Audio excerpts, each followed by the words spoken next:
Le jour où j'ai découvert la lettre anonyme dans mon casier au lycée, accusant Sophie de m'avoir trahi en révélant mon secret le plus intime à toute la classe. Ma vie a basculé dans un chaos inimaginable. Au lieu de nier, elle a ri aux éclats devant tout le monde, transformant ma confession d'amour naissant pour une fille en une moquerie collective qui m'a isolée pour toujours. Des années plus tard, alors que je sombrais dans la dépression professionnelle, c'est elle qui est réapparue, non pas comme une ennemie, mais comme la sauveuse inattendue de mon avenir brisé. Je m'appelle Élise.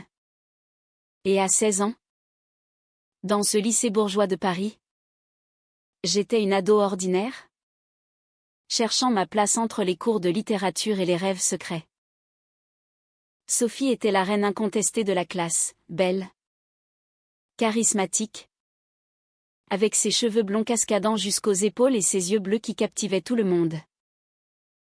Elle menait le groupe des populaires, organisant des fêtes où je n'étais jamais invitée. Mais je l'admirais de loin, fascinée par sa confiance. Un soir, lors d'une sortie scolaire à Versailles, l'alcool aidant, je lui ai avoué mes sentiments confus, ce béguin pour une camarade nommée Marie. Sophie m'a écoutée, semblant compatissante, et m'a promis le silence. Mais le lendemain, la lettre circulait, Élise aime les filles. Attention les mecs, signé d'une main anonyme. Mais tout pointait vers elle. Les moqueries ont commencé immédiatement. Dans les couloirs du lycée Henri IV, les regards se tournaient vers moi. Les murmures se transformaient en rires étouffés. La lesbienne de service, disait-il. Mes amis s'éloignaient, prétextant des emplois du temps chargés. Même Marie, l'objet de mon affection innocente, m'évitait comme la peste, craignant d'être associée à ce scandale. Sophie, elle, brillait au centre de l'attention, niant toute implication avec un sourire innocent qui masquait sa cruauté. J'ai tenté de la confronter un après-midi pluvieux, sous les arcades de la cour. « Pourquoi tu as fait ça ?» ai-je crié. Les larmes aux yeux. Elle a haussé les épaules. « Je ne sais pas de quoi tu parles ?» Élise. Peut-être que tu devrais assumer qui tu es au lieu de te cacher. Ces mots m'ont frappé comme un poignard, car ils contenaient une vérité amère que je n'étais pas prête à affronter. À la maison, mes parents, catholiques pratiquants, ont appris la rumeur par un appel du proviseur. Mon père, un avocat strict, a réagi avec fureur. « C'est une phase. Élise. Tu vas te ressaisir ? Ou on t'enverra en pensionnat. » Ma mère, plus douce mais tout aussi conservatrice, priait en silence, me forçant à assister à des messes supplémentaires. L'aplomb familial s'effritait, je me sentais comme une paria dans mon propre foyer. Les mois suivants furent un enfer. J'ai raté des examens, perdu du poids, et développé une anxiété qui me réveillait la nuit. Sophie, quant à elle, continuait sa vie triomphante, élue déléguée de classe, courtisée par les garçons les plus populaires. Je la voyais rire avec eux. Et chaque fois, une rage sourde montait en moi. Pourquoi elle ? Pourquoi avait-elle choisi de me détruire ? Était-ce de la jalousie ? Ou simplement le plaisir sadique de dominer ? Un jour, lors d'une fête d'anniversaire où j'avais été invitée par pitié, je l'ai vue embrasser un garçon sous les lumières tamisées. Nos regards se sont croisés. Et pour la première fois, j'ai perçu une faille dans son armure, un éclat de regret.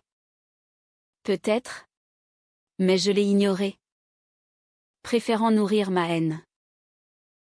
Cette trahison m'a poussé à m'isoler davantage, à enterrer mes sentiments naissants pour les filles au plus profond de moi.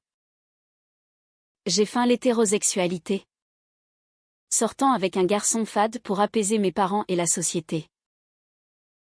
Mais intérieurement, le conflit rageait. Qui étais-je vraiment? Étais-je condamné à vivre dans le mensonge à cause d'elle? À la fin de l'année scolaire, les choses ont empiré. Une pétition circulait pour m'exclure d'un voyage de classe, arguant que ma différence perturbait l'harmonie du groupe. Sophie n'a rien fait pour l'arrêter, au contraire. Elle l'a signé en dernier, avec un clin d'œil moqueur. J'ai craqué. Séchant les cours, me réfugiant dans les bibliothèques publiques pour échapper à tout. Mes notes ont chuté. Et mes parents, désespérés, m'ont envoyé chez un psychologue qui, influencé par leurs croyances, diagnostiquait une confusion adolescente plutôt qu'une orientation légitime. Tu dois choisir le bon chemin, Élise, disait-il. Choisir? Comme si c'était une option. Sophie. Elle passait son bac avec mention, partant pour une grande école de commerce à Lyon. Moi, je redoublais, marqué à vie par cette trahison. Des années plus tard, je me demanderais si cette douleur n'était pas le catalyseur nécessaire pour ma renaissance. Mais à l'époque, elle n'était que destruction pure. Les années universitaires à Paris furent un mélange de liberté retrouvée et de cicatrices persistantes. J'avais intégré une fac de lettres à la Sorbonne, loin des regards du lycée. Mais le fantôme de Sophie me hantait encore. J'évitais les relations intimes, me concentrant sur mes études, excellant en littérature pour prouver ma valeur. Pourtant, les nuits solitaires dans mon petit studio du quartier latin me ramenaient à ce secret enfoui, mon attirance pour les femmes. J'ai commencé à explorer discrètement, lisant des livres sur l'identité queer, assistant à des réunions anonymes dans des cafés alternatifs. Mais la peur d'une nouvelle trahison me paralysait. Mes parents, toujours vigilants, appelaient régulièrement, trouve un bon garçon. Élise. Pense à ton avenir. Leur pression sociale, ancrée dans les traditions françaises catholiques, me pesait comme un joug. Un soir d'automne, lors d'une manifestation pour les droits LGBT à la Bastille, j'ai croisé une femme nommée Camille. Elle avait 22 ans, des cheveux courts châtains et un sourire contagieux. Nous avons discuté des inégalités. Et pour la première fois depuis Sophie, j'ai ressenti une connexion authentique. Camille était ouvertement lesbienne, militante, et elle m'a aidé à assumer mes sentiments. Notre relation a fleuri lentement, faite de promenades le long de la Seine et de débats passionnés sur la société. Mais les conflits internes surgissaient. Étais-je prête à affronter le jugement familial? Camille me poussait, la vérité libère. Élise. Pourtant, quand j'ai tenté d'en parler à ma mère lors d'un dîner dominical, elle a pâli, ne dis pas ça. Ma fille. Pense à ce que diront les voisins. La famille. Mon père. Plus direct, a menacé de couper les fonds pour mes études. Le choix était clair, l'amour ou la stabilité familiale. J'ai choisi Camille. Mais à quel prix? Les appels se raréfiaient. Les visites se transformaient en disputes. Pendant ce temps, j'entendais parler de Sophie par des amis communs. Elle avait réussi dans le marketing, travaillant pour une grande agence à Paris après son retour de Lyon. Mariée à un homme d'affaires, Elle menait une vie parfaite en apparence, appartement haussmannien, voyages exotiques. Mais des rumeurs circulaient, un mariage en crise, des infidélités. Je jubilais intérieurement, pensant que le karma la rattrapait. Camille, plus sage, me conseillait, la haine te consume. Élise. Laisse partir. Facile à dire. Notre relation avec Camille s'est intensifiée, mais les pressions extérieures l'ont érodée. Lors d'une Pride, des photos de nous ont circulé sur les réseaux, atteignant mes parents. La confrontation fut violente, tu nous déshonores, cria mon père. Camille m'a soutenue, mais je sentais la faille, mes doutes moraux sur le bon chemin me rongeaient. Était-ce égoïste de choisir l'amour contre la famille? Un jour fatidique, Camille m'a quitté. Tu n'es pas pleinement là. Élise. Tes conflits internes nous tuent. Elle avait raison. Seule à nouveau, je me suis jetée dans le travail, obtenant un master en journalisme. Mais la dépression guettait, amplifiée par l'isolement familial. J'ai commencé un stage dans un magazine culturel, où les collègues ouverts m'ont aidé à reconstruire ma confiance. Pourtant, la société française, malgré ses avancées, gardait ses préjugés, regards en coin dans le métro. Commentaires subtils sur ses modes. J'ai écrit des articles anonymes sur l'homophobie latente, canalisant ma douleur. Sophie. Elle réapparaissait dans mes pensées comme un spectre. J'ai appris qu'elle avait divorcé, perdant beaucoup dans la séparation. Une partie de moi se réjouissait, mais une autre questionnait, et si sa trahison au lycée cachait ses propres démons? À 25 ans, ma carrière stagnait. Rejetée pour un poste permanent à cause d'un article controversé sur les droits queer, je sombrais dans le chômage. Mes parents, toujours distants, offraient une aide conditionnelle, reviens à la raison. Désespérée, j'ai postulé partout. En vain. C'est alors que le destin a frappé, un entretien chez une agence de communication. En entrant dans la salle, mon cœur s'est arrêté. Sophie était là, assise en face de moi, directrice des ressources humaines. Ses yeux bleus, inchangés, se sont écarquillés. Élise. Le choc de revoir Sophie après tant d'années m'a figé sur place. Elle portait un tailleur élégant, ses cheveux blonds coupés en un bob sophistiqué. Mais son regard trahissait une fatigue que les années n'avaient pas effacée. Assieds-toi. Élise, dit-elle d'une voix neutre. Comme si notre passé n'existait pas.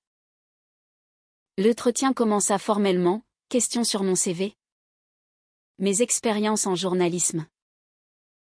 Mais sous la surface, la tension bouillonnait. Je répondais mécaniquement. Mon esprit hurlant, pourquoi elle? Était-ce une coïncidence cruelle ou un piège? À la fin, elle posa son stylo, je sais que tu me hais. Et tu as raison. Mais écoute-moi. Je me levai, prête à partir. Mais ces mots suivants me clouèrent, j'étais comme toi. Élise. Terrifiée par mes propres sentiments. Elle me raconta tout ce soir-là. Dans un café discret près de l'agence. Au lycée. Elle avait lutté avec son attirance pour les filles. Élevée dans une famille ultra-conservatrice où l'homosexualité était un péché impardonnable. Quand je lui avais confié mon secret, cela avait réveillé ses démons. Au lieu de m'aider, elle m'avait trahi pour se protéger. répandant la rumeur pour détourner l'attention d'elle-même. J'étais lâche, admit-elle, les yeux humides. J'ai épousé un homme pour plaire à mes parents. Mais ça m'a détruite. Son divorce récent était la conséquence, elle avait enfin assumé son orientation, perdant famille et amis dans le processus. Ces mots résonnaient en moi. Mélange de rage et de compréhension naissante. Était-ce une excuse valable? Avait-elle le droit de détruire ma vie pour sauver la sienne? Je rentrais chez moi, tourmentée. Mes propres conflits refaisaient surface, la pression familiale, les choix moraux. Sophie m'offrit le poste. Non par pitié, mais parce qu'elle voyait mon talent. J'acceptais. Par nécessité, mais avec méfiance. Au travail, nos interactions étaient professionnelles, mais les pauses café révélaient des failles. Elle partageait ses regrets, ses thérapies pour surmonter le déni. Moi, je gardais mes distances, hantée par le passé. Pourtant, une attirance subtile grandissait, sa vulnérabilité contrastait avec l'ancienne reine du lycée. Lors d'un projet tardif, nos mains se frôlèrent, et un courant électrique passa. Élise. Je suis désolée, murmura-t-elle. Je la repoussai, le pardon n'est pas si simple. Les mois suivants furent un tourbillon de tensions. À l'agence, nous excellions ensemble, nos idées fusionnant en campagne réussie. Mais personnellement, le conflit intérieur me dévorait, pouvais-je tomber amoureuse de mon bourreau?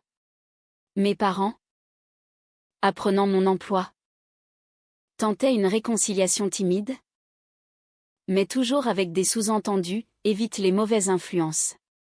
Sophie, elle, affrontait ses propres batailles, une sœur qui la reniait. Un père malade refusant de la voir. Nous partagions des confidences tardives, révélant les dommages de la société française sur les identités queer. On nous force à choisir entre amour et famille, disais-je. Elle acquiesçait, et parfois, on choisit mal. Une nuit, après une dispute avec ma mère au téléphone, je me réfugiai chez elle. Ses bras m'entourèrent, et pour la première fois, je pleurai librement. La relation évolua lentement, faite de doutes et de révélations. Sophie me prouva sa sincérité en confrontant son passé, elle contacta d'anciens camarades pour rectifier la rumeur du lycée. Bien que tardive. Moi, je luttais avec la trahison initiale, était-ce de l'amour ou une dépendance toxique? Les amis me mettaient en garde, elle t'a brisé une fois. Mais Sophie sauvait mon avenir, promotion. Réseau. Confiance retrouvée. Lors d'une soirée d'entreprise, un baiser volé scella l'inévitable. Pourtant, le lendemain, la culpabilité m'assaillit, trahissais-je mes principes pour elle? Le conflit moral culminait, le pardon impliquait l'oubli. Ou une reconstruction douloureuse? Notre relation devint un champ de mine émotionnel. Sophie et moi vivions dans un appartement partagé à Montmartre, où les vues sur Paris masquaient les tempêtes intérieures. Les matins étaient tendres, faits de café partagé et de discussions sur l'avenir. Mais les soirées viraient souvent au drame. Tu me reproches encore le passé, accusait-elle lors d'une dispute. Et toi? Tu minimises le mal que tu as fait, rétorquai-je. Nos conflits reflétaient les pressions sociétales, elle, issue d'une famille noble, luttait contre le rejet total, moi, avec des parents plus modestes, affrontait une désapprobation subtile mais persistante. Un dîner familial chez mes parents tourna au vinaigre quand Sophie apparut à mes côtés. C'est elle, siffla mon père, reconnaissant l'ancienne camarade. Les accusations fusèrent, trahison, manipulation. Sophie encaissa, mais rentra brisée. Peut-être qu'ils ont raison, murmura-t-elle. Les choix moraux nous hantaient. Sophie sacrifia une promotion pour me soutenir dans un projet personnel, un livre sur les expériences queer en France. C'est ma façon de réparer, dit-elle. Mais le coût était élevé, rumeurs au travail. Jalousie. Moi. Je renonçais à une réconciliation familiale pour elle, ignorant les appels de ma mère. L'amour vrai demande des sacrifices, philosophais-je. Mais intérieurement, le doute rongeait, étais-je en train de me perdre à nouveau? La société amplifiait tout, médias débattant du mariage pour tous. Manifestation contre l'homophobie. Nous y participions. Main dans la main. Mais les regards hostiles rappelaient les dangers. Une agression verbale dans le métro nous secoua. Sale gouine, cria un homme. Sophie me protégea. Mais la peur s'installa. Un tournant vint avec la maladie de son père. Hospitalisé à Lyon, il refusa de la voir à moins qu'elle renonce à ce mode de vie. Sophie hésita, déchirée entre devoir filial et authenticité. Va. Mais sans moi, dis-je, craignant une nouvelle trahison. Elle partit seule. Revenant changée, il m'a pardonné. Mais à condition que je mente. Le dilemme moral explosa, mentir pour la paix familiale? Ou vivre vrai au prix de l'isolement? Nous en débattîmes des nuits entières, pesant les conséquences. Sophie choisit la vérité, perdant l'héritage familial. Pour nous, dit-elle. Mais le sacrifice la hantait, menant à des crises d'angoisse. Moi, je la soutenais. Mais mes propres démons ressurgissaient. La trahison du lycée n'était-elle pas un écho de ses choix égoïstes? La tension culmina lors d'une conférence sur les droits LGBT où j'étais invitée à parler. Sophie m'accompagna. Mais une ancienne camarade du lycée l'accosta. Tu as ruiné sa vie. Et maintenant tu joues la sainte? Les mots ravivèrent tout. Je confrontai Sophie publiquement. As-tu vraiment changé? Elle pleura, oui. Mais je paie chaque jour. Cette nuit-là, nous frôlâmes la rupture. Pourtant, au milieu du chaos, une révélation, nos douleurs mutuelles nous liaient plus que l'amour seul. Nous décidâmes de thérapie de couple. Explorant les racines, sa peur adolescente, ma résilience forcée. Lentement, les blessures cicatrisaient. Mais à quel prix? Famille brisée. Amis perdus. Était-ce la bonne voie? Les années suivantes consolidèrent notre lien. Mais les épreuves persistaient. Sophie fonda une association pour soutenir les jeunes queers, canalisant sa culpabilité en action. Moi, je publiai mon livre, devenant une voix reconnue dans les médias. Ensemble, nous affrontions les critiques, accusations de opportunisme, débats sur le pardon dans les cercles LGBT. Comment peux-tu aimer ton bourreau? Demandaient certains. Je répondais, parce que le pardon transforme. Mais intérieurement, les doutes subsistaient. Avions-nous fait les bons choix?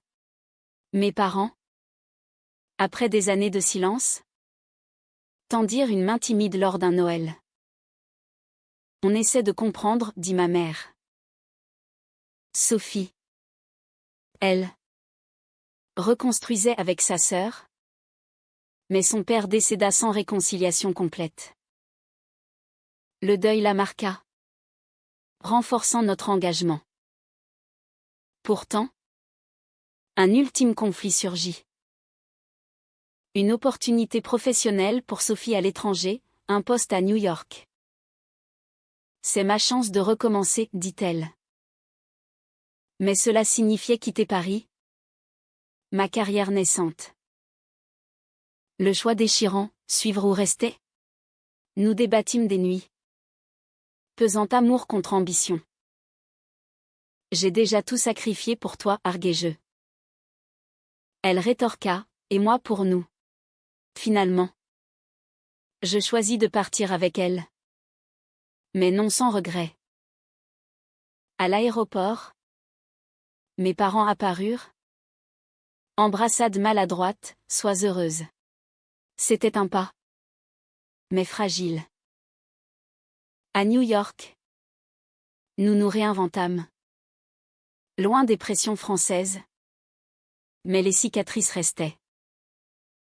Sophie me sauva professionnellement en me connectant à des réseaux. Et émotionnellement en m'aidant à guérir. De retour en France pour des vacances, nous confrontâmes le passé définitivement. Une réunion d'anciens du lycée, regard curieux. Excuse tardive. Sophie prit la parole, j'ai été cruelle. Et je le regrette. Moi. Je parlais de résilience. Ce fut cathartique. Mais souligna les dommages irrémédiables. Notre relation, forgée dans le feu, prouvait que l'amour pouvait naître de la douleur. Mais à quel coût? Famille fracturée. Identité contestée. Choix moraux ambigus. Était-ce une victoire ou une illusion? Aujourd'hui, des années après, Sophie est la femme qui a sauvé mon avenir. Mais elle l'a d'abord ruiné. Notre histoire pose une question, le pardon justifie-t-il tous les sacrifices? Ou certains dommages sont-ils trop profonds pour être réparés? Est-il moralement juste de construire un amour sur les ruines d'une trahison?